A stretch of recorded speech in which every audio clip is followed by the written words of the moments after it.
Amala railway ഓവർബ്രിഡ്ജിന്റെ കൈവരിയിൽ lorry ഇടിച്ചുകയറി അപകടം.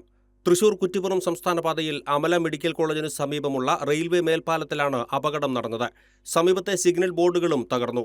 അമല കുറ്റിപ്പുറം സംസ്ഥാന പാതയിൽ വീതി കുറഞ്ഞ ഇടുങ്ങിയ ഈ പാലത്തിൽ അപകട സാധ്യത കൂടുതലാണ്. ഇരുഭാഗങ്ങളിൽ നിന്നും വീതിയുള്ള റോഡിൽ രണ്ടു വരിയായി വരുന്ന വാഹനങ്ങൾ ഇവിടെയെത്തുമ്പോൾ ഇരുവശങ്ങളിലും ഓരോ വരിയായി കടന്നു പോകേണ്ടതുണ്ട്. നിറയെ ലോഡുമായി വന്ന വാഹനത്തിന് മഴ കൂടി പെയ്ത സമയമായിരുന്നതിനാൽ നിയന്ത്രണം നഷ്ടപ്പെട്ടതാകാം അപകട കാരണമെന്ന് കരുതുന്നു.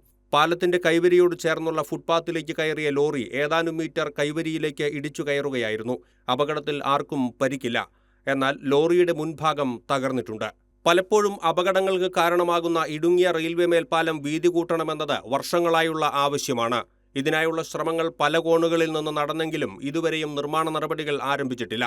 MLA സേവ്യർ ചിറ്റിലപ്പള്ളിയുടെ ശ്രമഫലമായി ഉയർന്ന റെയിൽവേ ഉദ്യോഗസ്ഥർ സ്ഥലം സന്ദർശിക്കുകയും വീതി കൂട്ടിയുള്ള പുതിയ മേൽപ്പാലത്തിനായുള്ള പ്രാരംഭഘട്ട നടപടികൾ ആരംഭിക്കുകയും ചെയ്തിരുന്നു.